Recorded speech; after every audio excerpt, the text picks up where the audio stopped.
আসসালামু আলাইকুম গাইস। আমার 20 তারিখে একটা প্রোগ্রাম আছে বিয়ের।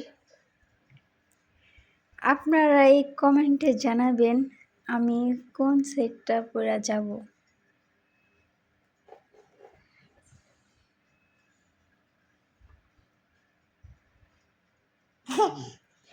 অনেকে ভাবতে পারেন আমার এই সাইডটা সৈন্যের, কিন্তু না, আমার এই সাইডটা রূপার। আমি সৈন্যের রং করছি, ঠিক আছে।